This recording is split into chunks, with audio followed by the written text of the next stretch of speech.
Hallo zusammen, ich bin's mal wieder, euer Michael, und heute gibt's von mir ein Video zu diesem Setup hier, und zwar ist das mein Panasonic Lumix S1R2 YouTube Rig. Das Rig basiert auf einem Small Rig Käfig und das will ich euch jetzt einfach mal so alles vorstellen. Hiermit drehe ich meine ganzen Videos, wenn ich draußen bin. Ich habe ja normalerweise immer den Osmo Pocket 3 benutzt und da wollte ich einfach ein bisschen mehr Qualität haben. Deswegen setze ich jetzt hier auf die Panasonic Lumix S1R2. Die hat dann doch noch ein bisschen mehr Auflösung. Gerade von den Objektiven ist da noch ein bisschen mehr Spielraum und allgemein die Qualität, die Dynamik ist halt doch noch ein Tickchen höher. Deswegen, ich möchte euch das jetzt heute einfach mal vorstellen. Einige haben mir geschrieben, mit was ich denn so filme. Ich habe das auch in der Beschreibung alles unten verlinkt. Dann könnt ihr euch das mal anschauen. Und ja, jetzt stelle ich euch das einfach mal vor. Wie gesagt, basiert das Ganze auf dem Small Rig Käfig, welcher passend für die Lumix S1R2 ist. Den bekommt ihr in der Version S1R2, da passt er dann auch für die S1 II und die S1 IIe, also das ist alles dasselbe Käfig. Ihr habt da den Käfig allgemein und diese kleine Handlebar oben, wo ihr das Ganze auch gut tragen könnt. Ansonsten bekommt ihr da auch noch, ihr seht hier diese kleine Klemme, wo ihr eben die Kabel, welche in die Kamera gehen, befestigen könnt, damit die da fixiert sind und euch da nicht den Anschluss irgendwie kaputt machen, wenn die da ein bisschen in Bewegung sind. Der Käfig allgemein kommt natürlich mit jeder Menge Anschlussmöglichkeiten. Ihr habt sehr viele Viertelzoll-Gewinde und auch noch andere Größen von Gewinden. Ihr habt hier Aufnahmen, Kohlschuhaufnahmen, wo ihr dann Mikrofone und so befestigen könnt. Auch hier oben an der Handlebar, ihr seht, mein Monitor ist da oben befestigt. Ihr habt da also wirklich sehr viele Möglichkeiten. Ein Vorteil hiervon ist, der Käfig kommt mit dem passenden Werkzeug. Das ist hier unten magnetisch befestigt. Ihr könnt es hier entnehmen und habt dann das passende Werkzeug für alle, ich mache es hier gerade mal wieder rein, für alle Schrauben und so weiter, was ihr da benötigt, habt ihr immer dabei. Auch hier an dem Handgrip zeige ich euch gleich, da ist hier oben der passende Inbus schon mit drin. Den habt ihr also da immer dabei. Ihr könnt da alles optimieren, so wie es euch passt. Jetzt ist der Käfig nicht nur unten über das Viertelzollgewinde die Stativbefestigung in der Kamera befestigt, sondern er wird auch noch hier an zwei Punkten fixiert, beziehungsweise die Kamera wird fixiert.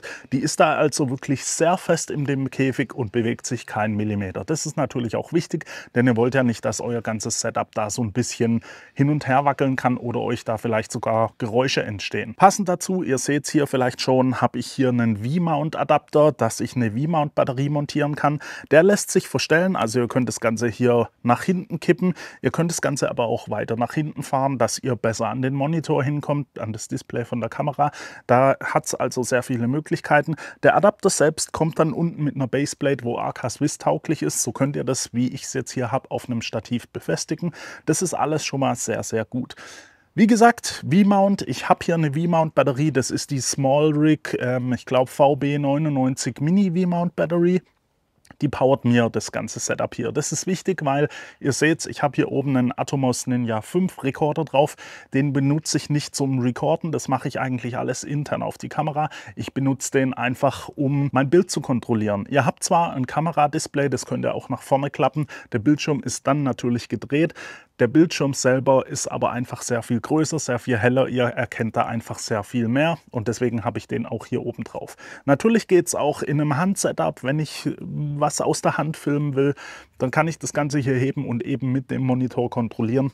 Das ist alles einfach ein bisschen besser. Der bietet euch auch sehr viele Hilfstools, sag ich mal, sowas wie False Color und sowas und Waveforms, dass ihr eben euer Bild von der Belichtung her auch gut anpassen könnt. Jetzt habe ich es gerade schon erwähnt, ich benutze das natürlich auch aus der Hand, deswegen habe ich hier diesen Handgriff da. Der ist aus Holz und der ist wirklich sehr angenehm. Da gibt es auch noch andere Griffe, die sind aus Metall. Ich habe den Holzgriff aber schon wirklich sehr lang und das ist meiner Meinung nach einfach der beste Griff, den ihr hier so benutzen könnt, weil er wirklich eben sehr bequem ist und wirklich sehr gut in der Hand liegt. Ich habe mir den hier angepasst, dass er ungefähr auf der gleichen Höhe wie der Kameragriff ist, dass ich das hier wirklich als tolles Setup für aus der Hand filmen benutzen kann. Den könnt ihr natürlich auch verstellen. Ihr könnt den auch an die andere Seite packen, wenn euch das mehr zusagt. Ihr könnt den natürlich drehen. Ihr könntet auch zwei Griffe verwenden. Mir reicht hier der eine Griff. Wenn ich vom Stativ filme, dann ist der normalerweise natürlich nicht dran. Ich habe ihn jetzt hier dran gelassen, damit ihr das eben auch mal sehen könnt. Die SmallRig V-Mount Batterie hat natürlich auch ein paar Vorteile, weshalb ich sie benutze. Sie hat ein kleines OLED-Display hinten. Da könnt ihr zum Beispiel den aktuellen Status sehen, was eure Verbraucher hier so benutzen. Und eine Restlaufzeit habt ihr da. Ihr wisst also, wann eure Batterie, euer Akku, also die V-Mount Batterie, sich dem Ende nähert. Und mit dem Setup hier, die Kamera wird gepowert über den V-Mount. Das geht hier hoch in meinen Monitor. Hier oben habe ich den Adapter und von hier geht es über USB-C in eine Dummy-Batterie in die Kamera. Da habe ich wirklich mehrere Stunden Laufzeit. Also damit kann man sehr, sehr viel Videos aufnehmen. Das ist natürlich ab und zu auch nötig. Wenn ich ein Video mache, wo ich ein Objektiv oder eine Kamera vorstelle, dann kann das sein, dass ich da mal draußen unterwegs bin und locker mal 45 Minuten, 60 Minuten am Stück aufnehme. Und da ist es mit der V-Mount-Batterie einfach, ich sag mal, entspannter, weil der Kameraakku, der kommt da schon so langsam an seine Grenzen, vor allem wenn man natürlich im Open Gate aufnimmt und da jede Menge Power rauszieht. Wie gesagt, über USB-C geht es hier über einen Dummy-Akku in die Kamera. Der Monitor an sich ist hier über den D-Tab-Anschluss angeschlossen und das Ganze funktioniert auch wirklich sehr gut. Über USB-C lässt sich dann die V-Mount-Batterie auch sehr einfach wieder aufladen. Das geht schnell. Ihr habt das über den Status hier hinten am Display, könnt ihr das alles immer im Blick haben. Funktioniert also meiner Meinung nach wirklich toll. Ansonsten zum Setup.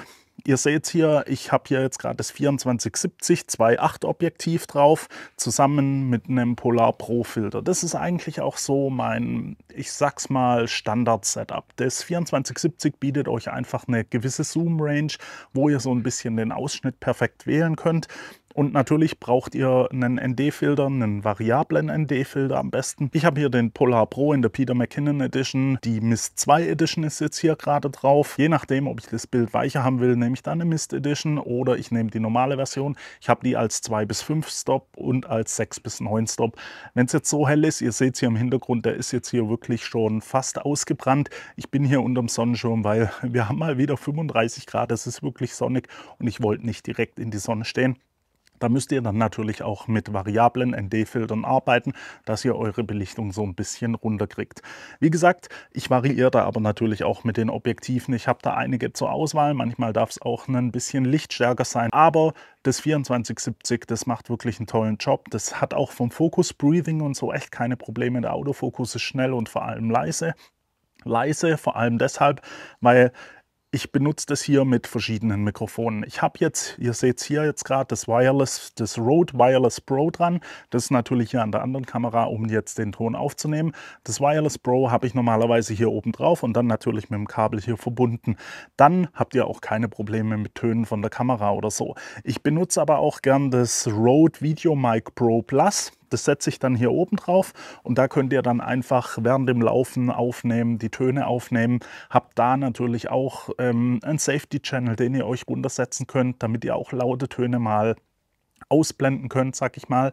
Und ja, ansonsten haben wir natürlich beim Wireless Pro 32-Bit Audio, wo ihr einfach in der Bearbeitung dann noch ein bisschen was rausholen könnt, wenn es mal zu laut oder zu leise wurde. Gespeichert wird das Ganze dann auf einer Speicherkarte in der Kamera. Ich nehme den Großteil, sag ich mal, auf die Kamerakarte auf, nenne ich es mal. Ich benutze da Angelbird und SanDisk Speicherkarten CF Express Typ B mit 512 GB. Die sind schnell und bieten natürlich ausreichend Platz, um dann auch mal ein OpenGate-Video von einer Stunde aufzunehmen oder so. Wenn es mal noch ein bisschen länger dauern darf, dann habe ich hier mein SSD-Adapter mit einer Samsung T9 2 TB SSD, die ich über USB-C an die Kamera anschließen kann. Das Ganze geht dann hier auf den Griff. Ich kann es hier an der Kamera befestigen und habe dann mit 2 TB natürlich doch noch ein gutes Stück mehr Speicher zur Verfügung, wenn es mal wirklich längere Aufnahmen sein dürfen. Das Ganze steht, wie ihr es hier sehen könnt, jetzt gerade auf einem Gizzo-Stativ. Das ist eigentlich so mein Stativ, was ich in der Großteil der Zeit nutze, weil es einfach relativ kompakt ist und trotzdem wirklich, ihr seht es hier, sehr stabil ist. Alternativ habe ich auch noch ein Newer Video-Stativ, also wirklich mit einem Fluidkopf, wo ich dann schön Panoramaaufnahmen und so weiter machen kann, die halt eben schön gleichmäßig sind. Aber wie gesagt, das Gizzo-Stativ macht eigentlich schon seit Jahren eine richtig gute Arbeit. Ich habe natürlich noch das SmallRig Tribex X Potato Jet Stativ im Kopf.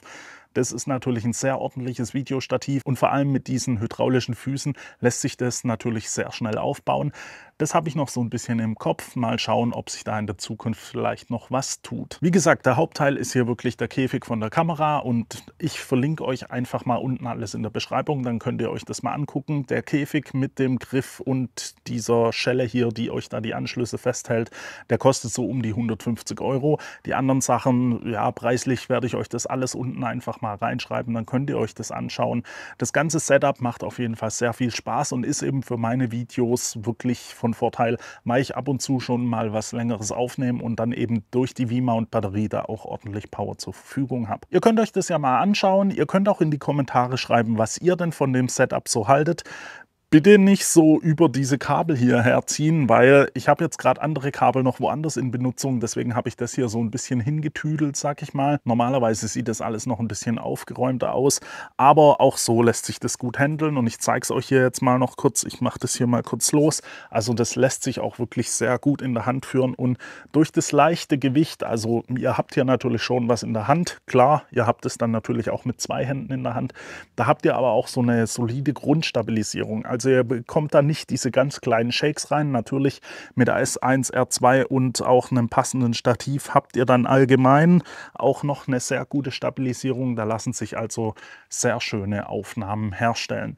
Der Bildschirm hier oben, ihr könnt es natürlich alles variieren. Also im Winkel hier, wenn man das aufdreht, falls ihr das aus der Hand von oben filmen wollt oder sowas, lässt sich das ja alles anpassen. Und auch der Atomos Ninja 5, den kann ich da wirklich empfehlen. Der macht echt einen guten Job auch. Ihr seht es hier vielleicht mit der Festplatte. Ich habe da eine normale SSD drin, die steht hier ein bisschen über. Aber ich benutze das schon seit Jahren so und das funktioniert einfach 1A. Ich packe euch das in die Beschreibung. Wenn ihr da Interesse dran habt, schaut es euch auf jeden Fall mal an. Das ist auf jeden Fall sehr toll zu handeln. Und ja, macht schon einen beeindruckenden Look, wenn man damit eben durch die Gegend läuft. Das war es dann jetzt auch schon von mir. Ich hoffe, das Video hat euch gefallen. Wenn es denn so war, lasst mir ein Like da, abonniert den Kanal für weitere Videos. Wenn ihr Fragen oder Anregungen habt, könnt ihr diese gerne in die Kommentare schreiben. Und dann sehen wir uns hoffentlich beim nächsten Mal wieder. Bis dahin wünsche ich euch eine gute Zeit. Ciao.